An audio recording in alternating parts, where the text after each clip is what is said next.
Ayan mga kabisik, share lang natin itong carburetor, pagkakaiba ng stock na carburetor ng Honda Dash 110 at saka replacement. Okay? So, malaki yung pagkakaiba. Kaya minsan nagtataka yung may-ari, bakit daw hindi niya masagad yung acceleration niya na nabibitin na sa sagad, no? Kasi nga naman, kumpara ninyo, ayan, kumpara natin, you know, dito sa replacement, wala siyang diaphragm, yung isang tumutulong sa mixture natin. Yan na. Diba? Wala sa dyan. At isa pa, yung stroke ng ating piston, no?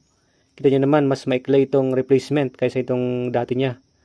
Kaya pala, yung kanyang cable, total cable niya is may malawak na yung space niya. Okay? So, ayan. Ito rin yung butas. Pansin niyo mas malito, mas malaki dito. Okay? Ayan. Saka ito kasi yung original, wala na yung kanya, yung butterfly ng choke niya. Inalis daw. Hindi ko alam kung saan napunta. Pero kita nyo din, dalawa lang yung butas niya. Kasi nga wala siyang diaphragm nga dito na tumutulong. Yan. Dalawa lang dito sa stock is tatlo.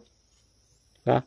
Sa main jet, pilot jet, at saka dito sa diaphragm niya na isa. Okay? So yun o. Laki yung pagkakaiba mga kabisik. Kaya sinishare ko na wag basta-basta magpapalit ng stock na carburetor. Napakaganda yung stock. Okay lang magpalit ka. Basta yung original na carburetor yung kukunin mo para hindi mag-iiba yung lakas ng acceleration ng motor mo.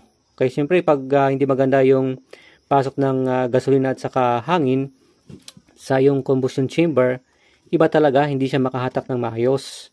At karamihan, yung na-experience natin, yung mga may-ari ng motor, nagpalit sila ng stock at pinalitan niya ng replacement.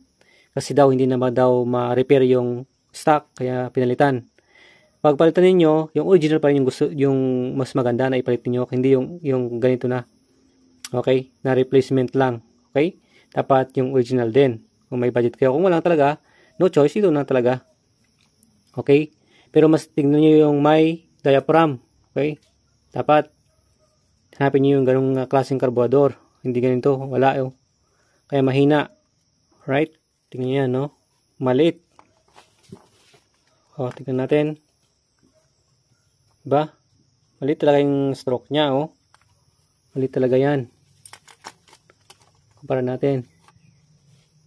Kaya magtaka ka na, kaya uminya na yung acceleration mo. At ganyan na kasi yung replacement nila nilagay.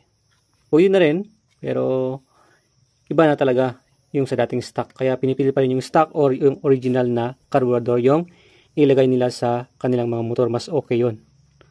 Alright, yun lang mga kabisik. Thanks for watching and please like, share, and follow. God bless everyone.